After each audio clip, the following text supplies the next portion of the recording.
بسم اللہ الرحمن الرحیم اللہم صلی علی سیدنا محمد النبی الامی وآلہ وصحبہ وبارک وسلم۔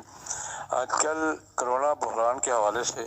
احتیاطی تدابیر کے ضمن میں مساجد کو بند کرنے یا مساجد میں نمازیوں کی تعداد محدود تر کر دینے کی بات چل رہی ہے، اور اس پر بحث و مباحثہ بھی چل رہا ہے۔ اس پر تحفظات کا اظہار بھی کیا جا رہا ہے، اس کی ضرورت کا اظہار بھی کیا جا رہا ہے۔ میں اس سلسلے میں ایک بات کی طرف توجہ دلانا چاہوں گا کہ کچھ عرصہ پہلے ہمارے ہاں ہی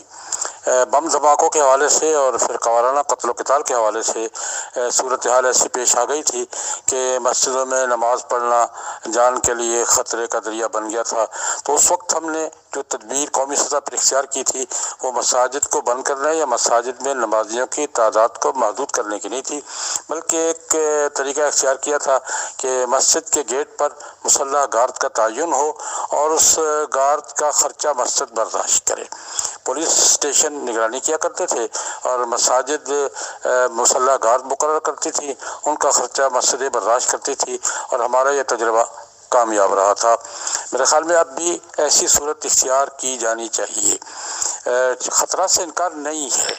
احتیاطی تدابیر کی ضرورت سے بھی انکار نہیں ہے۔ تمام احتیاطی تدابیر، خطرات، تحفظات اور تمام ذرائع اختیار کرنا ہماری قومی ذمہ داری بھی ہے، شرعی ذمہ داری بھی ہے، لیکن اس کا ایک راستہ یہ بھی ہو سکتا ہے کہ جس طرح باقی اجتماعی جگہوں پر جہاں لوگ جمع ہوتے ہیں تو احتیاطی راستہ یہ اختیار کیا گیا ہے کہ سینیٹائزر گیٹ لگا دیے گئے ہیں اور لوگ اس سے گزر کر سپرے کے ذریعے وائرس سے محفوظ ہونے کی صورت اختیار کرتے ہیں۔ اگر مساجد میں بھی ایسا کر دیا جائے کہ مساجد کے گیٹ پر سینیٹائزر گیٹ کا تعین لگانا ضروری قرار دے دیا جائے، مسجد اس کا خرچہ برداشت کرے، جو مسجدیں برداشت کر سکتی ہیں وہ کریں، جو نہیں کر سکتی حکومت تعاون کرے، رفاہی ادارے تعاون کریں، شخصیات تعاون کریں۔ لیکن جس طرح ہم نے مسلح گارد کا تعین ضروری قرار دیا تھا، اگر سینیٹائزر گیٹ ضروری قرار دے دیں اور اس کی کوئی درمیانی سی صورت نکال لیں تو میرے خیال میں ہم اس مسئلے کو بھی سنبھال سکتے ہیں، اور حکمت عملی کے ساتھ مساجد کو بند کیے بغیر، مساجد کی تعداد،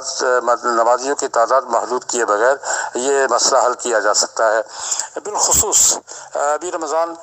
10-12-14 دن میں شروع ہونے والا ہے، اور رمضان میں تو مسلمان کا رجوع مسجد کی طرف زیادہ ہوتا ہے اور ہونا چاہیے۔ تہجد، تراویح، افطاری، مختلف حوالوں سے نوافل وغیرہ، یہ میرے خیال میں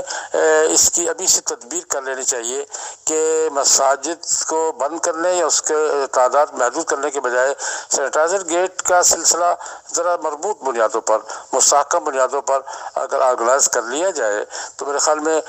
مسلح گارد کے تجربے کی طرح یہ تجربہ بھی امید ہے کہ انشاءاللہ کامیاب رہے گا۔ میں یہ عرض کروں گا متعلقہ اداروں سے، اتھارٹیز سے، متعلقہ طبقات سے کہ اس تجویز پر سنجیدگی سے غور فرمائیں اور رمضان کی رونقوں کو اور مسلمانوں کے رجوع اللہ اور مسجد میں حاضری کے ذوق کو متاثر کرنے کے بجائے احتیاطی تدابیر کے طور پر اس تجویز کی کوئی صورت نکالیں۔ امید ہے کہ انشاءاللہ العزیز ہم احتیاطی تدابیر بھی اس کا راستہ بھی نہیں ترک کریں گے، اور جو ضروری تقاضے وہ پورے ہوں گے، اور مساجد کی